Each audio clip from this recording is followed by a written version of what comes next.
This entire military is one cohesive, dedicated force. And the threats to our nations, they don't sleep.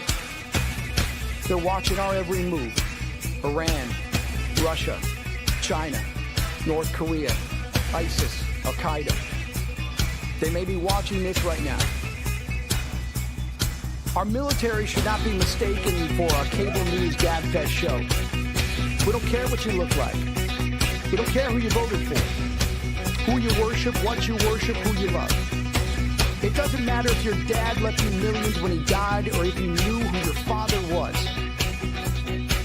We have been honed into a machine of lethal moving parts that you would be wise to avoid if you know what's good for you.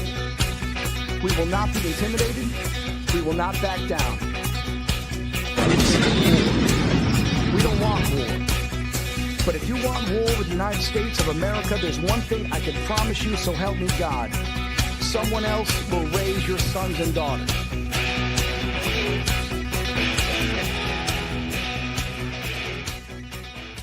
Opinions expressed in this program are those of the speakers and do not necessarily reflect the views or positions of any entities they represent. Find us on the web at mbradio.us. Let's face it, life after service ain't always easy.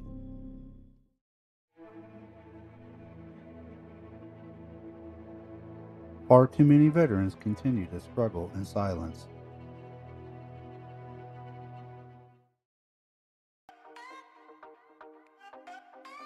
But you don't have to fight this battle alone, because we are here to help.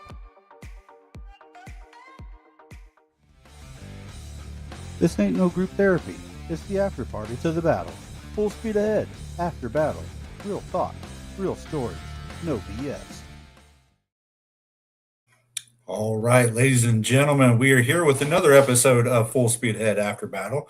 As always, I am your host, Josh McCabe, and we are on the Military Broadcast Radio, where we give veterans a voice. Make sure you tune in, like, subscribe, share, do all that good stuff. You can find me on YouTube at Full Speed Ahead After Battle. That's about the best place that you can follow along and tune in for all those shows that you missed, the upcoming shows, all that good stuff. Again, as always, make sure you like, subscribe, share. That way we get the message out there. And if one of these videos actually helped you, or if one of the videos in MBR in general helped you, make sure you drop those comments, because we like to hear back that, you know, we're helping our veterans out there. That's what we're here for. We want to help you guys, you ladies, you veterans, all of y'all. So make sure you do that for us. As always, on this show, we talk about that all-important transition from from military to civilian life, while we focus also on veteran suicide and mental health, because as we know, that transition is one of the toughest times in a veteran's life. That ultimately is one of the highest things that lead to that veteran suicide. And as we state the statistics every week, 22 veterans commit suicide. Now that has fluctuated over the years, but the 22 is what's stuck in people's minds. And when you start factoring in law enforcement and civilian suicides, that factor goes up to about 30 suicides in a 24-hour period. 30 suicides. That means within the hour of this show, it is highly possible that one person commits suicide. And that's why this show is here. That's why MBR is here. That's why everybody's here, is to help our veterans, to give them a voice, because sometimes coming on these shows and sharing our stories is what helps us get through the day, right? So let's talk about what's going on in the last week. There's a lot of negativity in the news, right? And normally we don't talk politics here, but we do need to point out there are a lot of shootings. Brown University, Bondi Beach, there's one in Syria, and a lot of these places, like Australia, is a gun-free zone supposed to be, right? Well, how is that helping out the civilians and the law-abiding citizens when you're banning guns in those areas? And we look and see what happened. Luckily, Bondi Beach, one gentleman did wrestle away a long rifle from one of the armed shooters, and did put a stop to that for a little bit. And people have taken to social media and raised, I believe it was just reported, $970,000 for his care, because he was shot a couple of times during that incident. So our thoughts and prayers are with him. Al Ahmed, So one of the people that actually stepped up to do something, great job, appreciate it. I hope more people in this world step up to put a stop to things like that. As far as that, let's get into some other bad news this week. Cowboys lost. I don't know what happened there. Our kicker was off his game. Everybody, I think they just got too confident going in against the Vikings. I mean, it was the 5-6 Vikings or something like that. Cowboys got too cocky going in, and they just couldn't pull it out. However, football was redeemed this week when Navy beat Army by 1 point. So go Navy, beat Army, accomplish that mission this weekend.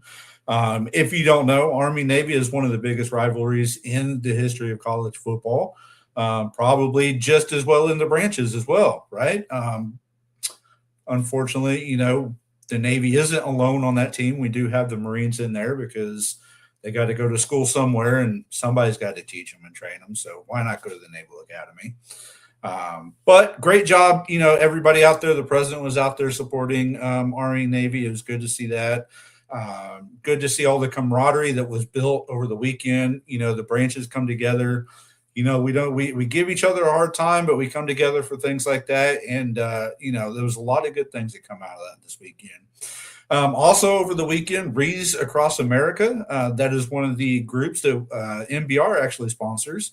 So a lot of organizations, VFW, American Legion, a lot of different groups, individuals are out there placing those wreaths on those grave sites of fallen veterans. So if you didn't get a chance to get out there and help out, there, plenty of time for next year, obviously. You can still donate to do that, or reach out to your local cemetery and see if that's something you can do for them. Wreaths Across America has been going on for a long time, and it's a great thing that they do. Also, Toys for Tots is coming to an end this year because Christmas is right around the corner. Can you believe Christmas is only 10 days away? And that means right after that, the end of 2025. Where has this year gone? So many things going on, right? Toys for Tots, my local VFW, we had a large donation from Fire Retardant Coatings of Texas. A company came in, that family donated $10,000 to Toys for Tots. And so a lot of the leadership at our VFW has been spending all weekend at local Walmarts and other stores with toys and buying off the shelves. And, it's not about the toys. It's about the giving back. It's about, just giving to those kids, those underprivileged kids, the ones that sometimes those families need help, and making sure that those kids' dreams and that magic, that Christmas magic, is there on Christmas morning. That's what that is all about. It's about making sure that kids still have something. Some of those families struggle. So there's still time to get your toys in there for the Toys for Tots. Contact your local Toys for Tots. Now, I do want to put this out. I don't like to speak negative about things. However, I did come across in my own community, a local store was doing their own Toys for Tots drive.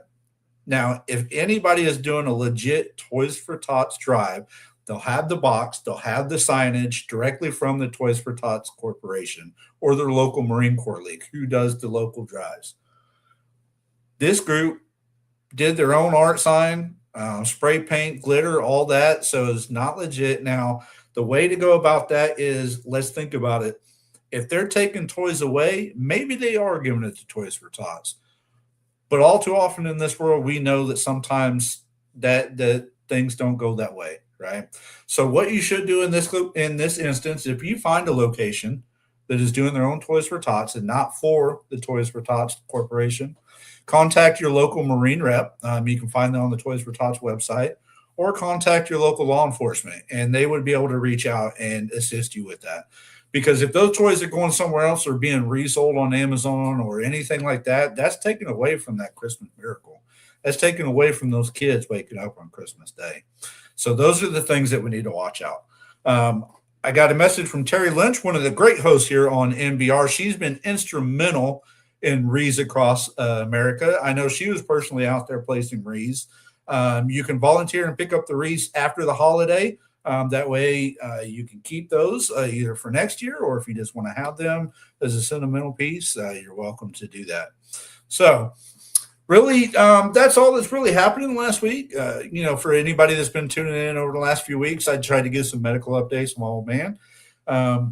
He's going through his cancer, stage 2 non-Hodgkin's lymphoma. He got the port in, been doing medication. He's finally getting to that spot where he's kind of getting sick and not feeling so well. And if anybody that's dealt with cancer, they know that all too well. The interesting thing is his nephews, my cousins, his brother's sons, they have a daughter. And she went through brain cancer when she was just a toddler. And so she went through it. She's now giving him advice on how to handle cancer.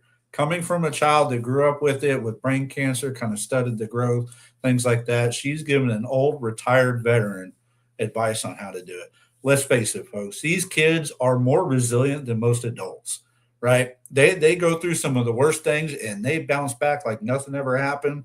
And this little girl, let me tell you, she's all about horses. She's all about rodeo. She's the black sheep of the family because she's country is country, and that's what she wants to do with her life. So amen for that, and good for her for going on, But for my dad as well, he's doing great. So thank you for everybody that's tuned in, commenting, thoughts, prayers, all that good stuff. I appreciate it. So with that, we're going to get to this week's guest. He is an Army veteran as well, but he's also in law enforcement, and he has been for a very long time.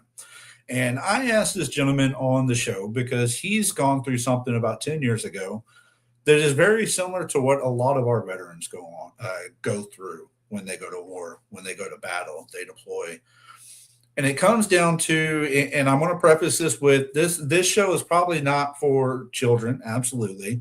But there are going to be some possible triggers in this show. We're going to be talking about law enforcement shooting of an individual at a store, something that it changes a person's life. And it's something that our veterans experience when they're deployed and they have to take that life. The military does not train them for what comes after, right? And if you talk about it and you try to ask for the help, then you start getting that stigma of, well, now I'm not going to be able to deploy anymore because they think something's mentally wrong with me, or, whatever the case may be, they might kick you out. A lot of that actually happens in our law enforcement as well.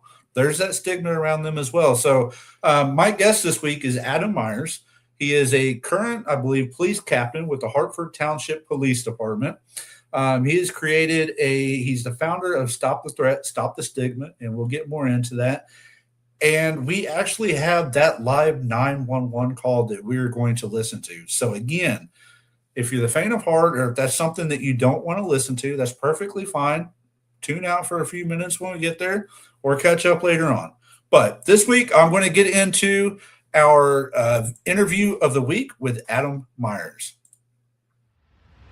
The interview of the week is brought to you by Jersey Mike's, a sub above.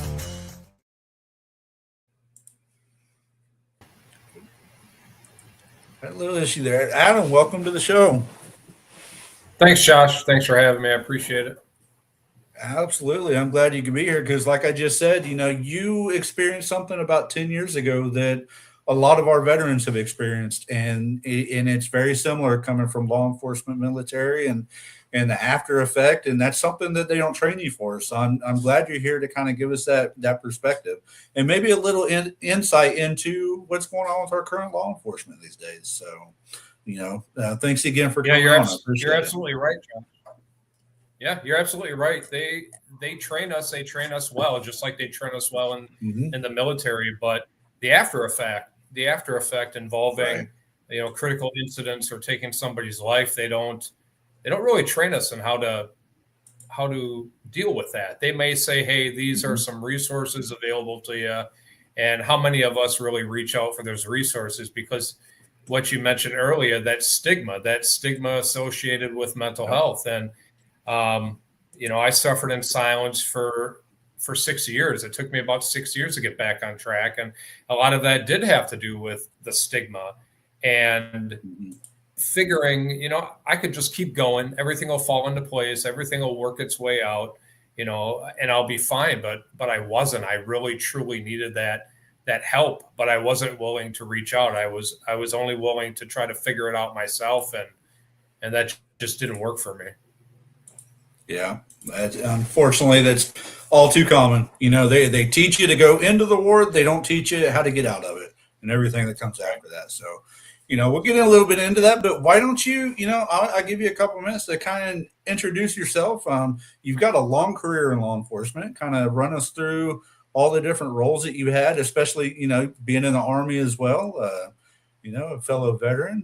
Kind of tell us who Adam is. Sure thing. My name's Adam Meyers, born and raised in the city of Racine, which is in Wisconsin. Racine's located between Chicago, Illinois, and Milwaukee, Wisconsin. All my life, I wanted to be a cop. When I was a little boy, I would run up to the windows every time I would hear a siren whiz by the house. And my parents said I called that cop car an car because of the siren, an car, like the siren noise. And then they said the first time I saw a police officer get out of the car, I said, an car man. I want to grow up and be an car man. So I did what I thought was necessary to reach that goal.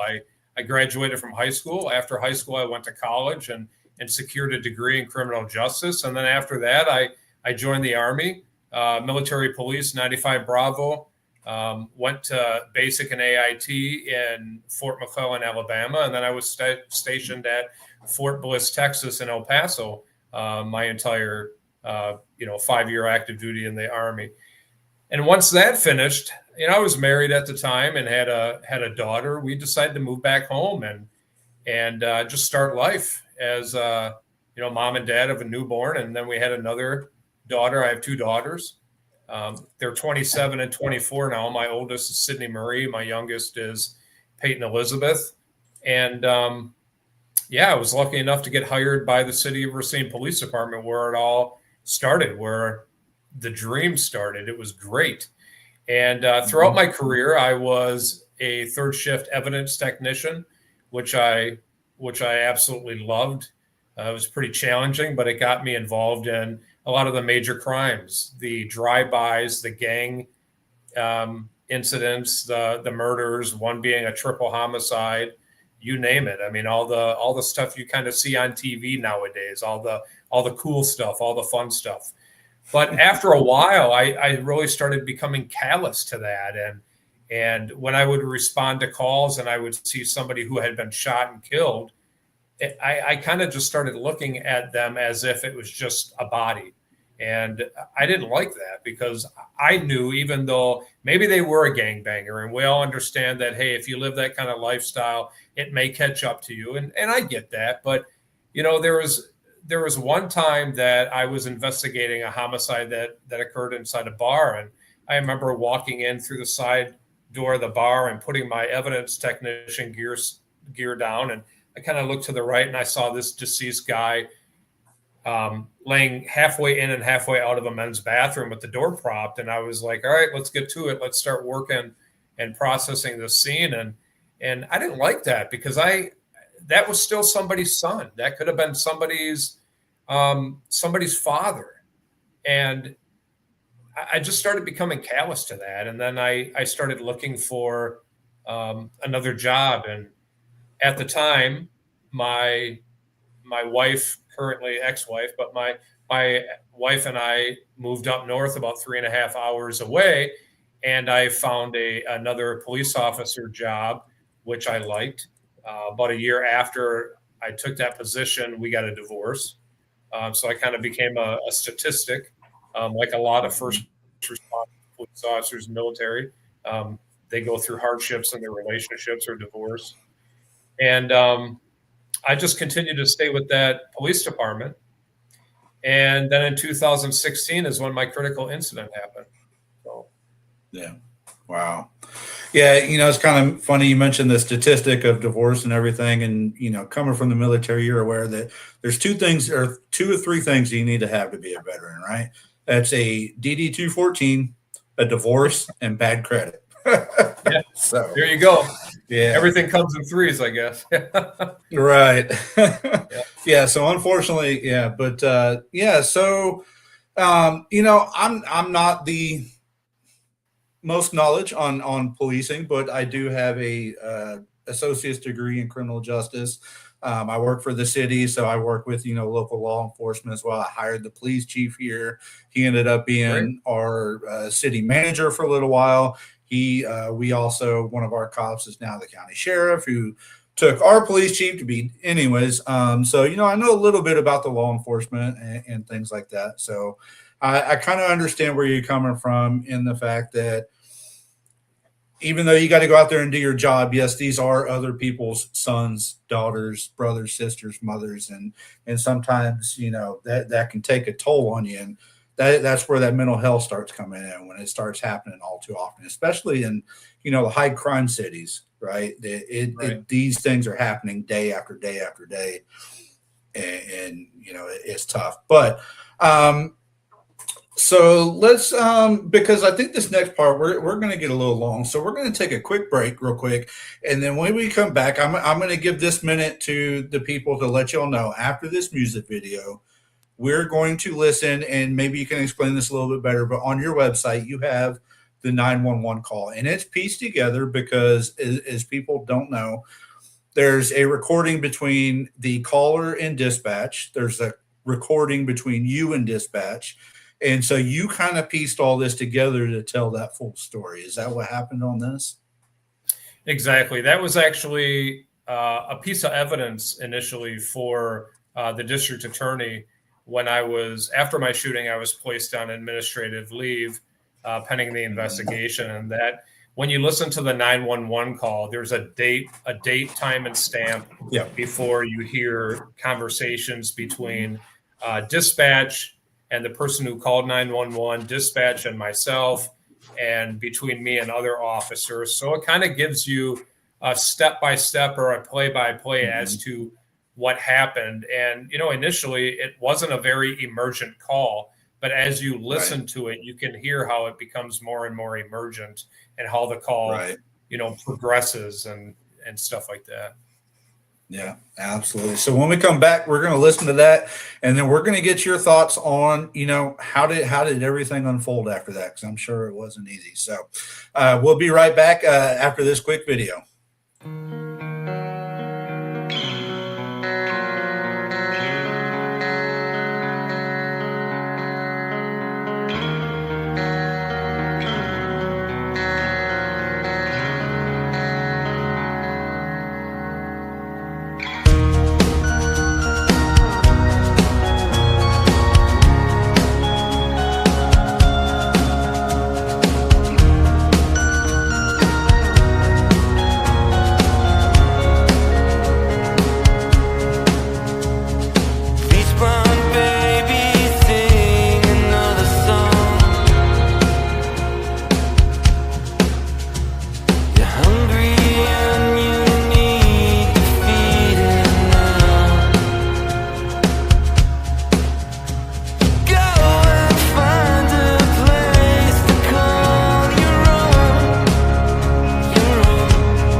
All right, welcome back to Full Speed Ahead After Battle. If you're just now tuning in, my guest tonight is Captain Adam Meyers of the Hartford Township Police Department.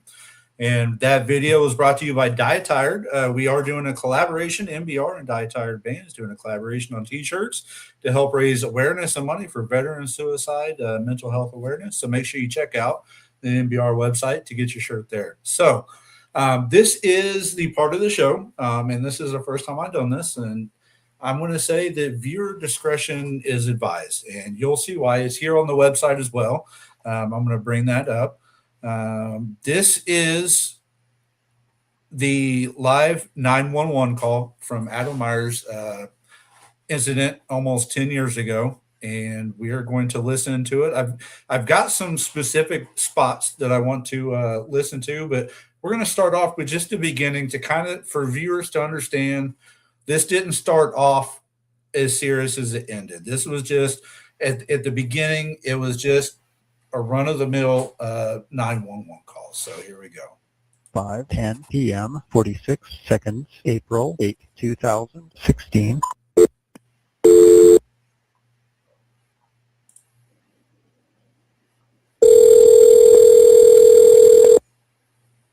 You have reached the voicemail box of 71523099199. Hi, this is the Chippewa County Sheriff's Department calling, and I just had a 911 call from your phone. If you could please give us a call back on 911 if you have any emergency, or dial our non-emergency line, 715-726-7701. Press option 7. Thank you. Chippewa County 911. Hi, this is Lisa Bradley. I'm calling about one of our clients from Northern Center. Okay.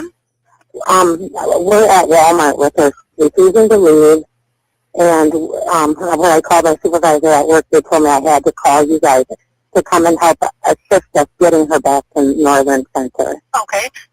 Where in the lot are you? We're not in the lot. We're in the store. In the store? Yes, and she can be a very violent person, so we're going to have to get somebody here to help us. Okay. Where in the store are you? We're back while we're walking. She's walking. We're walking toward the electronics now. Okay, hold on a second. All right, let's skip ahead just real quick.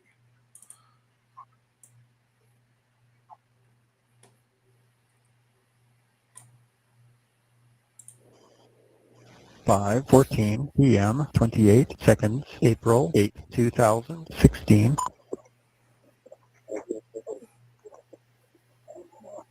Hello? Yes. She's opening the knife now in the store. We don't know what to do with it. In the sporting goods part? Yes. Okay, hold on one second. All right, so that was there. The caller was advising dispatch that this person was opening a knife in the store there.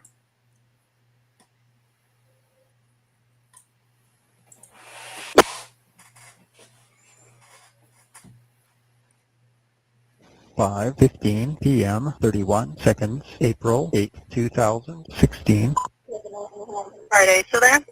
Yes. Okay. She has a knife in her hand now. Okay, is she threatening people with it? Yes, she's walking right towards everybody. Okay.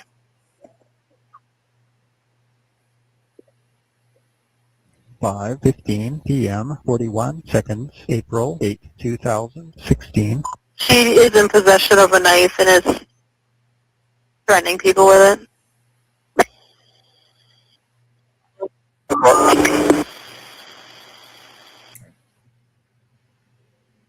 She's by the dog food now.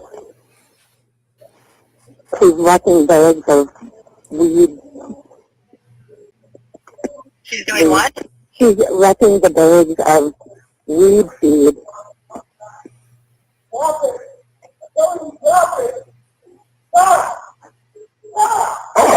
that yelling? Oh, it was the cop. Okay. He just got it. He got it. Okay, hold on a second.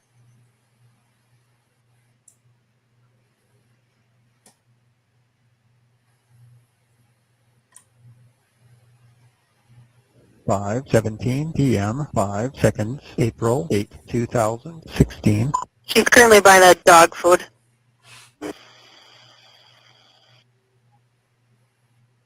5:17 p.m., 27 seconds, April 8, 2016.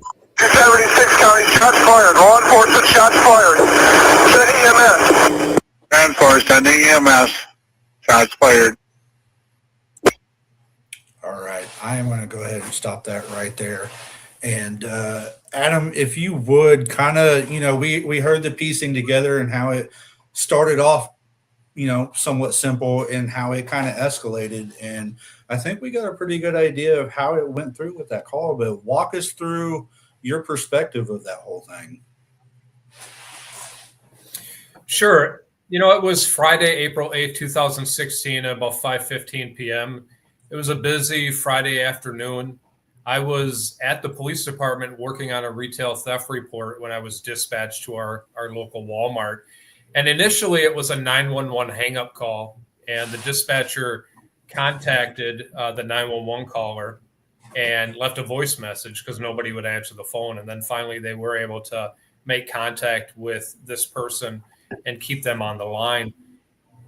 This person was one of two chaperones that was out with. Her name was Melissa. She was a mental health patient at a state-run mental health facility in a state mental health facility in adjacent community. And it's my understanding that she received a good behavior pass.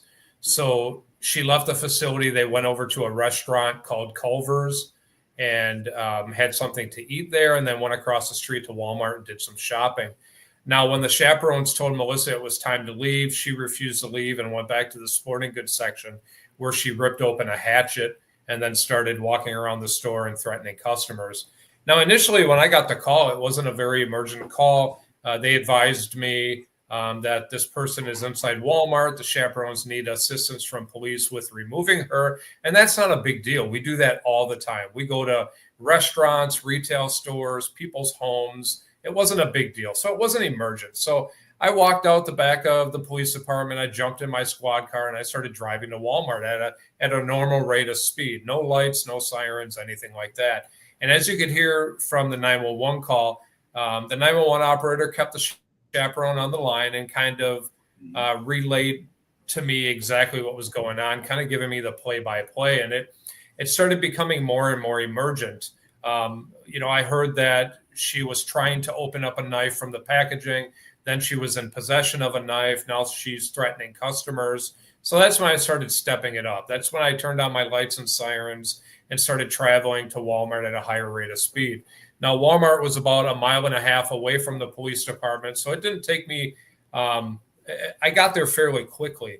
And I remember pulling into the parking lot, and like I said earlier, it was a Friday, 5:15 p.m., a lot of people at the store, a lot of people in the parking lot. Nobody would get out of the way. I remember thinking, will you please frickin' move? There's an emergency inside the store. I really need to get in there as soon as I possibly can. And people were just walking in the parking lot, kind of like, hey, look at that police car. What's going on? And if you're familiar with Walmart, usually Walmarts have two entrances. One is the general merchandise entrance, and the other one is the grocery entrance. And I knew that she was walking up towards the front of the store from the sporting goods section. So I kind of had a visual as to where she is probably walking. So I decided to park my squad car right in front of the general merchandise entrance. And I turned my sirens off, but I left my red and blue lights going because I wanted people to know that if they were parking in the parking lot and started walking up to that entrance, they'd see my squad car with the lights going and think, maybe I shouldn't go through those doors. Maybe I should stay away from that area. So once I parked the squad, I got out. I drew my weapon because I didn't know where she was. I knew she was in possession of a knife. I knew she was walking towards the front of the store. She was being threatening, and I didn't want to meet her right there within the doorway. She was not there, but I did come across a man and a woman that were standing there, and I looked at them and I said, where is she? And they pointed down towards the lawn and garden, health and beauty aisle, the intersection there. So I ran down there and I made contact with her. And when I first saw her, her back was facing towards me. And then I identified myself and gave her some verbal commands. And that's when she turned and faced me. And I realized that's not a knife, that's a hatchet, And not that a knife would have been any less threatening, But I was thinking of like a pocket knife that a lot of us carry just right there in our pockets. But when she turned and faced me, I saw that hatchet and I thought, okay. And I started giving her multiple verbal commands to stop, to drop the hatchet. She continued to advance towards me. She wouldn't listen to me. And I decided to shoot. And I shot her twice. One round went in and out of her right leg. And that round actually continued down the aisle behind her and lodged in the kick plate of a sliding door that goes out to lawn and garden. The other round struck her kind of center mass right here, and then she fell to the ground. And I know I did the right thing. No question. You know, nobody can convince me otherwise, but I know that when I pulled the trigger, I changed lives. Not only did I take Melissa's life because she did die, later on, but I changed everybody's life. I changed Melissa's family, her mom, her dad, her 6-year-old daughter will never be able to see her again. The people who witnessed the shooting, because there was about 12 witnesses that watched the shooting. Their lives are going to be forever changed. My life was changed. Even somebody clear across the store, maybe picking out fruit in the produce aisle, who heard the gunshots. Everybody kind of has a story now that, hey, I was at Walmart this one Friday and the cop shot somebody. So I understand the severity of it. It's not something that I take lightly. All I can say is those 2 shots were so loud. They reminded me of broken speakers. I mean, a lot of us shoot inside of a range when we practice shoot, and we have earmuffs on and ear protection. And a lot of us may even shoot outside, but when you shoot inside a building, that's a whole different sensation. I mean, it was very loud.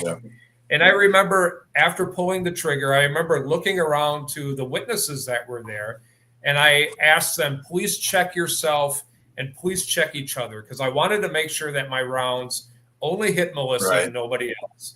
And then I saw a Walmart employee there, and I said, will you please get on the intercom and ask if there's a doctor or a nurse? Will you please ask them to come over and help?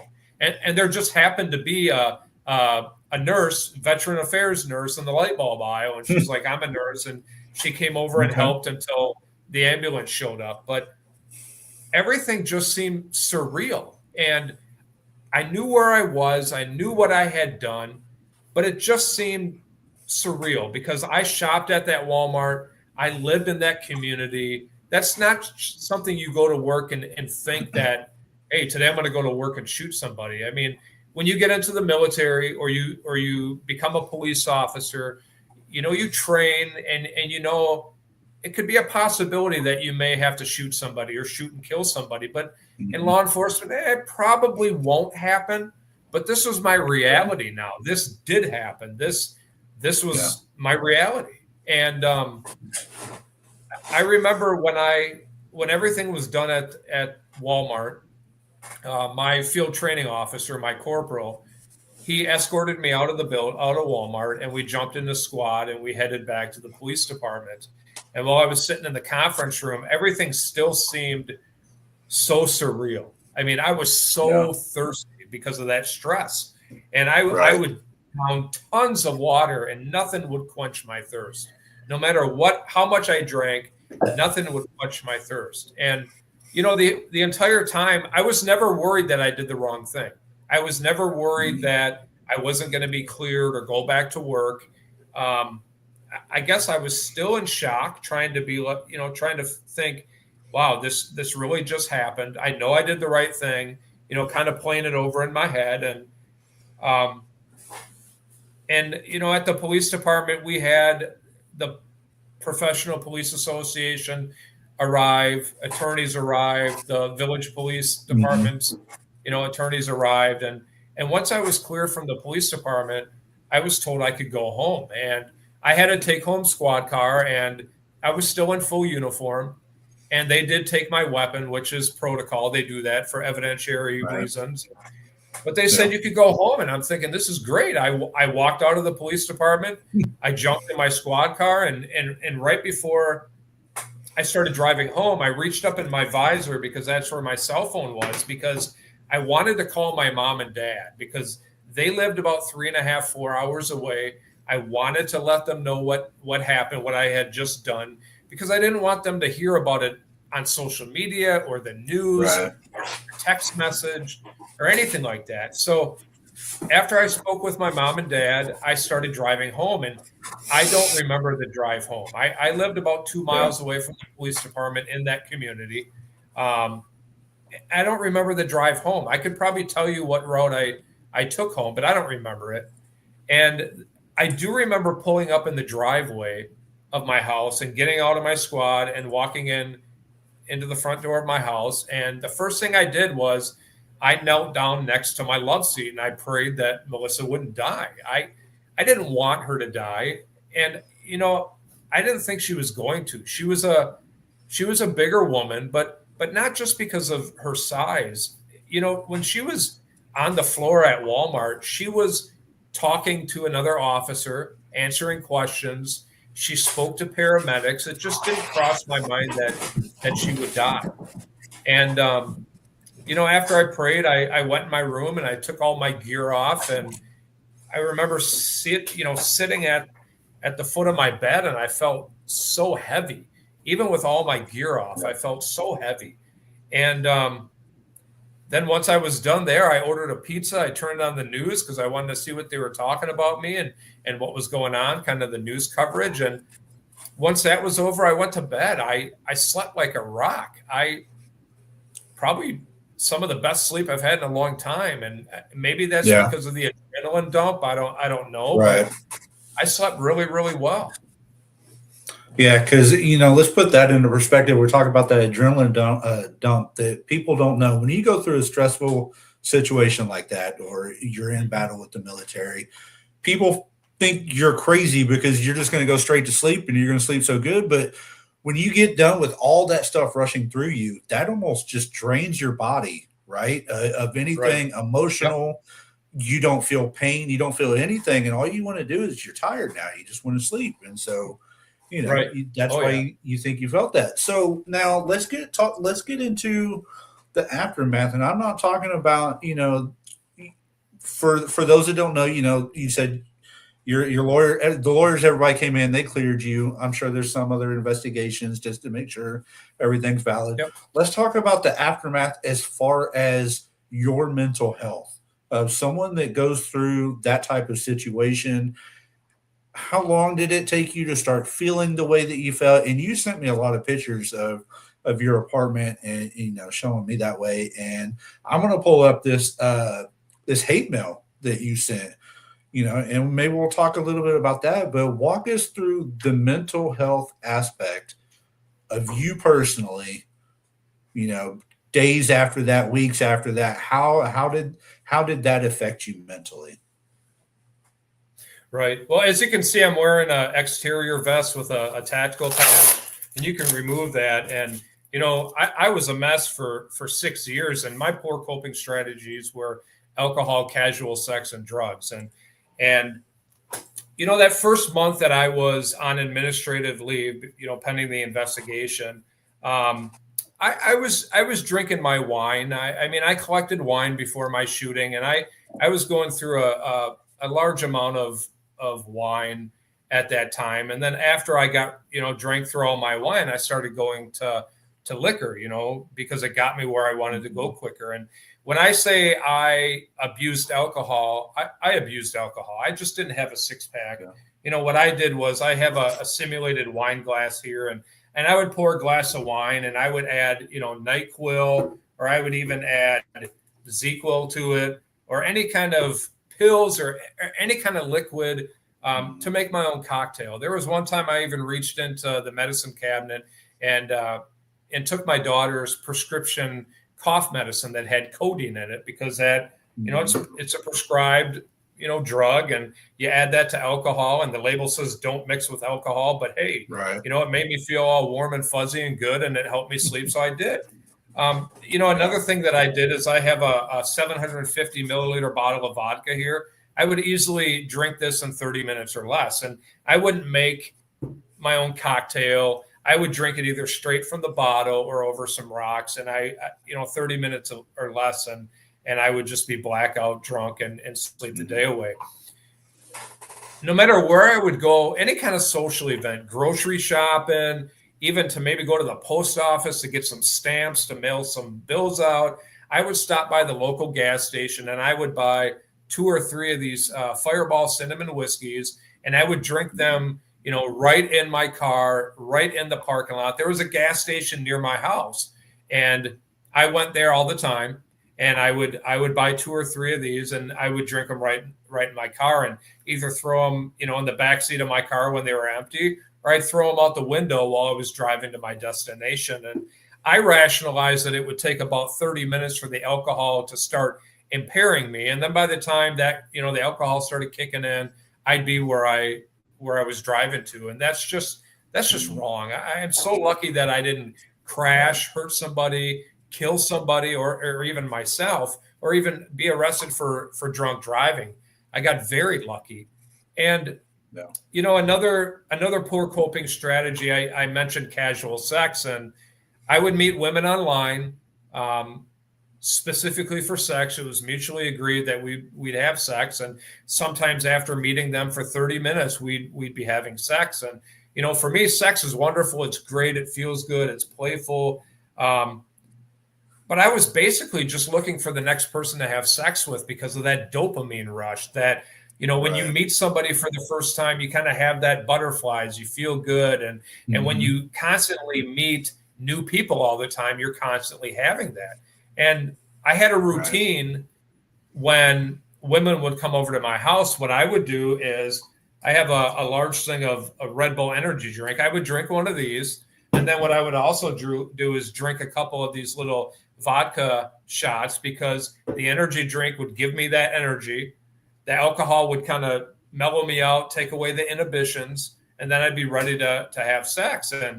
And I also bought condoms that kind of desensitize the feeling of sex, so the sex would last longer. And I remember there was one time I was laying in bed with a woman after we had sex, and I just thought to myself, Adam, you have to knock this off. I started not liking myself. And,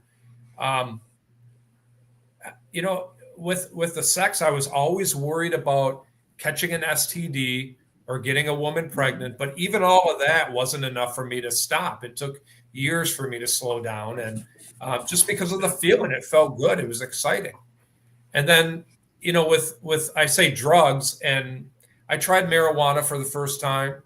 A lot of people are like, yeah, it's only pot. It ain't no big deal. But to me, it is, because all my life I wanted to be a cop. So I stayed away from that stuff. And, before I got into the Army, I had to go to the MEP station in Milwaukee, and they're asking all these questions and everything. And they even asked me, have I ever done marijuana? And I said, I've never done that. And they were kind of like, You could tell they didn't believe me. Yeah. But I had never done drugs. But after my shooting, I didn't care. I was looking for the next thing to numb the pain, to take away my thoughts, my feelings, to make me feel good. Even if it's momentarily, I was looking for the next best thing. And that's an alcohol, casual sex, and drugs, including prescription drugs, abusing that helped me for a little bit. I mean, it made things worse. Right. It didn't really help me. Momentarily it did. But I did that for years, and I'm very lucky that self-destructive, that dangerous behavior, I didn't accidentally end my life or end somebody else's life because of my poor decision making. Yeah. And so, you talk about you're trying to kill that inner pain. You're trying to get rid of those memories so you can sleep. I went through a lot of the same thing when I left the military. And yeah, that is definitely a struggle. So while you're going through all this, are you still working as a law enforcement officer, or so you're still working day in and day out while you're doing all this, and that just takes a toll on you. And when you're out there on your calls, you may not be drinking and stuff then, but your body's tired, your brain is tired, and so that leads into the question of the stigma. A lot of law enforcement don't want to go ask for that help because then they might take that your badge away, right? And is that what happened with you? Because you didn't want to seek the professional help, because you're afraid to lose your job? You're exactly right, Josh. I mean, initially I went to therapy. I saw a therapist, and I remember the first 45 minutes, the first time I talked to a therapist, the first 45 minutes, I'm like, wow, this feels good. I'm venting, I'm getting it out. But then I left and I'm thinking, that was a complete waste of time. This person has no idea what I went through. Right. They have no idea what I'm talking about. They're only doing it because they're getting paid. So I would go a few times and then take a few months off and then go a couple more times and then not go anymore. And I would get a letter in the mail saying you missed your appointment. And I'm thinking, whatever, I don't have to go to therapy. I'm fine. If I just keep going, everything will fall into place and I'll be perfectly fine. And I was wrong. And I think it does have a lot to do with that stigma, because there were many times that I went to work that I shouldn't have been there. My chief at the time was very supportive. Almost immediately, he reached out to the media and said that he supported me. And I actually saw a quote of his online. So I printed it out and I put it in a frame, and it was sitting on my desk. And it said, I think he believed that he had no support him. And I knew my chief, I knew he would BSing me, because I would hear him defend me and support me when he didn't know I was there. I could be around the corner or down the hall from his office, and I would hear him defending me. And I'm like, this guy's genuine. He's not BSing me. He truly supports me. And that means a lot. I mean, when you're supervisor, when you're chief of police, when they support you, that means a lot, especially when you're having a crappy day. Yeah. So that's one thing that we definitely need in law enforcement and veterans when you go through these types of situations, is you need that support system, right? Whether it's your boss or a wife or your kids. And, unfortunately, they don't receive the training to help you with that support system, right? Because they're struggling just as much as you are. Like, what do I say around him? Do I got to walk on eggshells? Or, so unfortunately, like you said, just because that shooting that day changed a lot of people's lives, the aftermath also changes a lot of people's lives. Your family, your brothers in arms, like, can I count on this guy now? And so, we definitely need those support systems out there. And I'm glad that we're getting onto that, because you have created this new thing now, the stop the threat, stop the stigma. And so, because we're talking about it more and more these days, right? We're talking about the mental health more, but there's still that stigma out there that, if I talk about it, I'm going to lose my job. Or if I talk about it with a therapist, it's not going to help, right? Because these people go through 20 years of school, and then now they're going to sit there and tell me, how do I deal with a shooting, right? And that's why we feel that they don't understand what I'm talking about. I'm not listening to you. You have no idea what I'm talking about. How are you going to help? So let's talk about stop the threat, stop the stigma. What is this about? How are we helping our law enforcement nowadays with the aftermath of situations like this?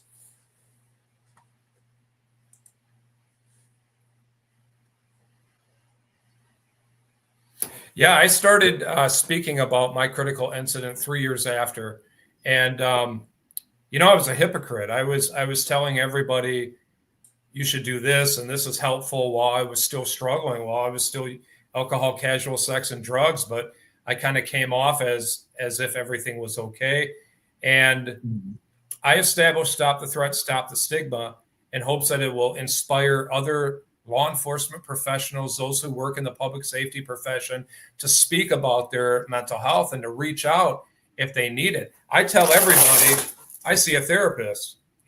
I still see a therapist every 5 o'clock, every Monday at 5 p.m. I'm sitting on a couch talking to my therapist. I absolutely love her. I finally found the right kind of therapist, the one that understands me and is trained with first responders.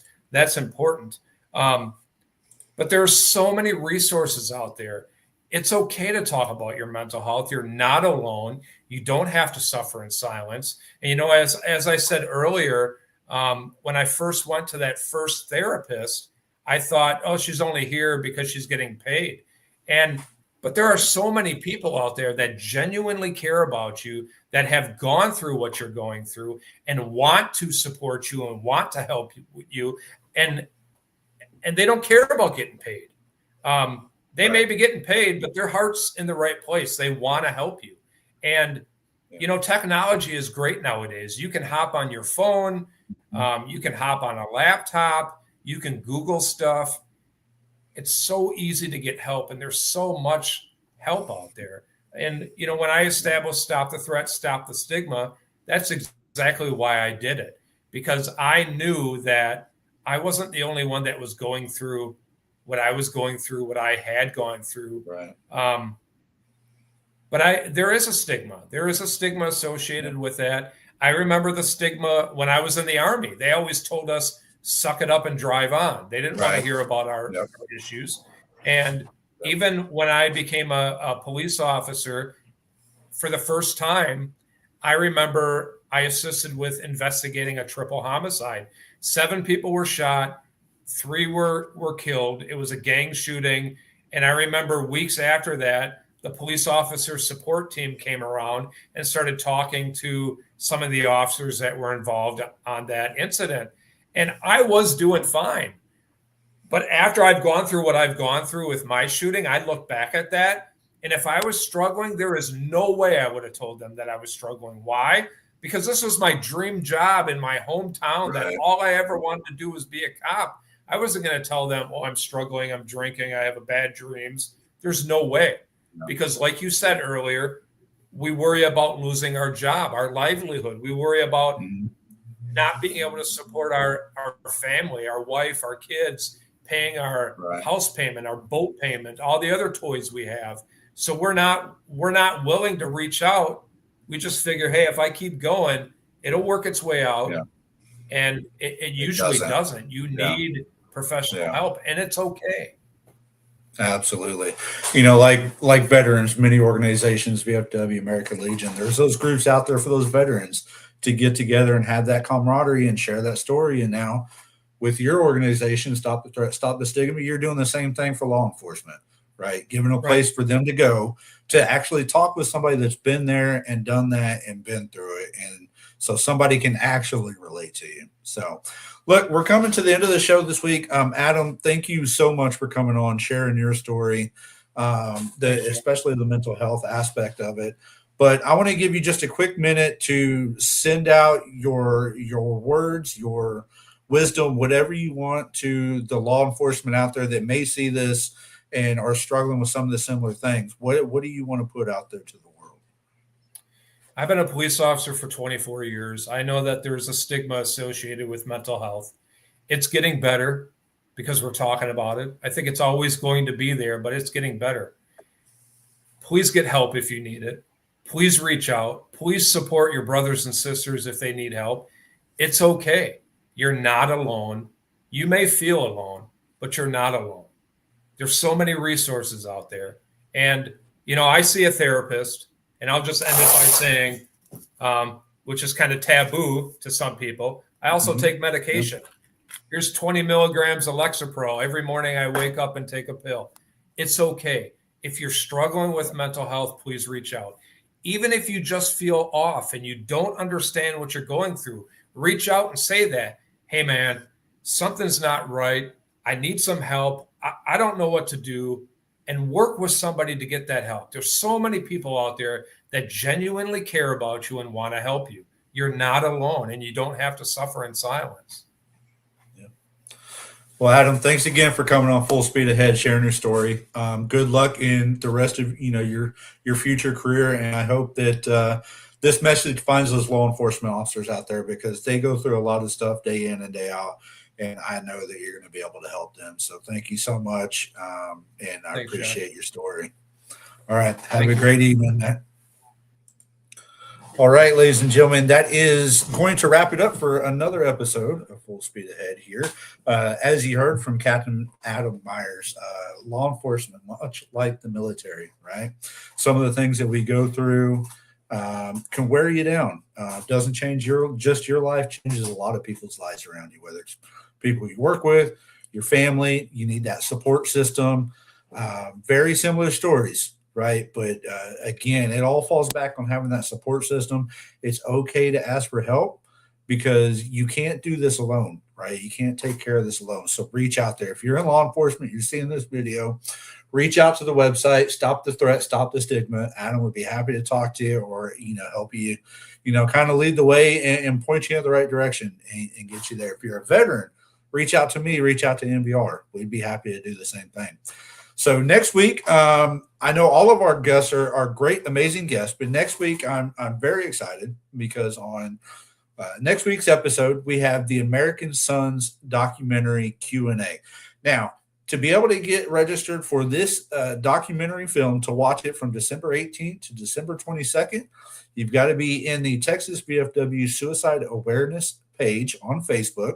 No, you don't have to be in Texas to be a member of it. You don't have to be a veteran. This group is all about providing resources, mostly in the state of Texas, but there's other resources to those people in need, whether it's veterans, civilians. We've got VA reps, we've got clinical technicians, we've got VFW reps, all kinds of people. Go join the page, register there. Next week live, we'll be doing a Q&A with the director and producers and brother or sister of one of the Marines in that film. If you haven't seen it, American Sons is about a group of Marines that come back from Afghanistan. One does not make it back from Afghanistan. There's a story of suicide, drug addiction, the VA failing them. I know we talked about that before. So join that Facebook group. Register to watch it, then tune in live next week on Full Speed Ahead, and you'll be able to either send in those questions ahead of time or ask them live and learn why they made this documentary. So that's all for this transmission from me, your certified master coach here on NBR. And remember, the war is over, but the cleanup is mandatory. Don't wait for the damage report to seek the shipyard. Drop the anchor, stop the drift, and go make the necessary repairs. Full speed ahead, after battle. Dismissed. Life is like a duck. Tough times don't last, but tough people do. Here at Military Broadcast Radio, we're teaming up with our friends at Die Tired, the veteran-friendly music band spreading strength, resilience, and mental health awareness, one shirt at a time. And check this out. Their brand new shirts feature broadcast beaker right on the breast pocket. A reminder that you can weather the storm, and you're never alone. Shirts are only $25, and proceeds support giving veterans a voice. MBR's mission to teach veterans how to podcast and videocast. Because when our vets are talking, they're not overthinking. They're not second-guessing. Together, we stop the 22 stigma. Grab your shirt today at mbradio.us and hit the shop. Or go directly to toramerch.printavo.com/merch/dietiredband. That's toramerch.printavo.com/merch/dietiredband. Suit up, stand strong. Remember, we're unduckable together. You're built tougher than the storm. Ladies and gentlemen, thank you for tuning in to Military Broadcast Radio. As we wrap up today's show, we want to remind you that the podcast of today's episode will be available right after we go off the air. So if you missed any part of the show or want to listen again, be sure to check it out. And remember, we're here to support and honor our veterans. Your stories and experiences matter, and we are committed to giving you a platform to share them. That's right. We're here to give our veterans a voice. So don't forget to catch the podcast and stay connected with us. Giving our veterans a voice.